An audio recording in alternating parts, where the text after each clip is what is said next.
सोचिए, किसी सरकारी अधिकारी पर 18 लाख रुपए के गबन का आरोप हो, उसके खिलाफ एफआईआर भी दर्ज हो चुकी हो, जांच में गड़बड़ी भी सामने आ चुकी हो, लेकिन महीनों तक उसकी गिरफ्तारी ना हो। फिर एक दिन वही आरोपी सरकारी समीक्षा बैठक में आराम से पहुंच जाए और अचानक जिले का सबसे बड़ा अफसर उसे सामने देख ले।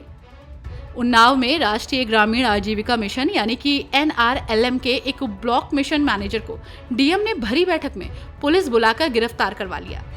अब इस कार्रवाई का वीडियो और इसकी चर्चा पूरे जिले में हो रही है। सवाल उठ रहे हैं कि आखिर आरोपी इतने दिनों तक गिरफ्तारी से कैसे बचा रहा? क्या था 18 लाख रुपए के कथित गबन का पूरा खेल? और क्यों डीएम को बैठक के बीच पुलिस बुलाने की नौबत आ गई? पूरी कहानी बताएंगे इस वीडियो में। दरअसल मामला उन्नाव जिले के पूर्वा ब्लॉक का है। यहाँ NRLM में ब्लॉक मिशन मैनेजर यानी कि BMM के पद पर तैनात रहे दीपराज सिंह पर गंभीर वित्तीय अनियमितताओं के आरोप लगे थे। आरोप था कि फर्जी स्वयं सहायता समूह बनाकर और पहले से संचालित समूहों के खातों का दुरुपयोग करके लाखों रुपए का भुगतान कराया गया। शिकायत मिलने के बाद तत्कालीन जिलाधिकारी गौरांग राठी ने पूरे मामले की जांच के आदेश दिए। जांच के लिए PD DRDA तेजवंत सिंह के नेतृत्व में एक समिति बनाई गई। जांच रिपोर्ट में करीब 18 लाख रुपए के गबन और वित्तीय गड़बड़ी की बात सामने आई। इसके बाद संबंधित अधिकारियों को कार्रवाई के निर्देश दिए गए और पूर्वा ब्लॉक के BDO को FIR दर्ज कराने के आदेश दिए गए। FIR तो दर्ज हो गई, लेकिन सबसे बड़ा सवाल यही था कि आरोपी की गिरफ्तारी क्यों नहीं हुई। आरोप गंभीर थे, जांच रिपोर्ट सामने आ चुकी थी, लेकिन दीपराज सिंह खुलेआम घूमता रहा।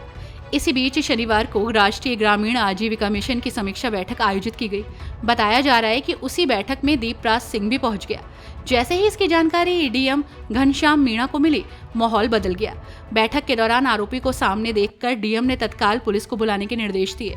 कुछ ही देर में पुलिस मौके पर पहुंची और आरोपी ब्लॉक मिशन मैनेजर को वहीं से हिरासत में ले लिया। अब इस पूरे मामले पर उन्नाव के डीएम घनश्याम मीणा का बयान सामने आया है।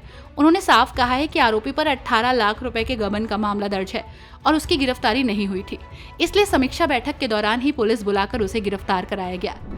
देखिए, जो पूर्वा में BMM दीपराज तैनात थे, इनकी शिकायत हुई थी कि इनके द्वारा सरकारी धनराशि का गबन किया जा रहा है। इसी क्रम में जो तत्कालीन डीएम साहब थे, उन्होंने इनकी जांच करवाई थी। जांच के क्रम में ये पाया गया कि इनके द्वारा विभिन्न जो समूह होते हैं, उनके फर्जी अकाउंट बनाया गया है और उस अकाउंट में इनके द्वारा सरकारी जो खाता है, मूल खाता है, उसमें से फर्जी अकाउंटों में पैसे ट्रांसफर कराया गया और पूरे पैसों का इनके द्वारा बंदरबाट किया गया।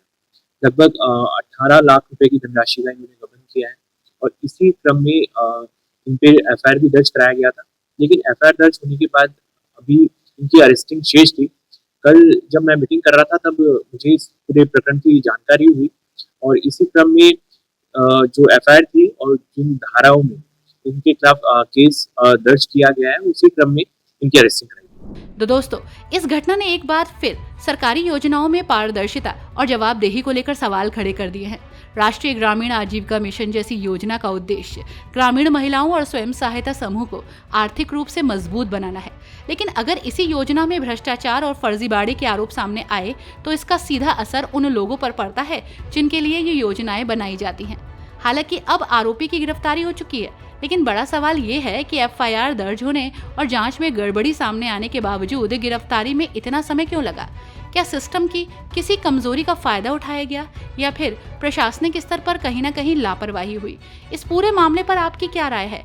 क्या भरी बैठक में आरोपी की गिरफ्तारी प्रशासन की सख्ती का संकेत है या फिर ये कार्रवाई पहले ही हो जानी चाहिए थी? अपनी राय हमें कॉमेंट करके जरूर बताइए।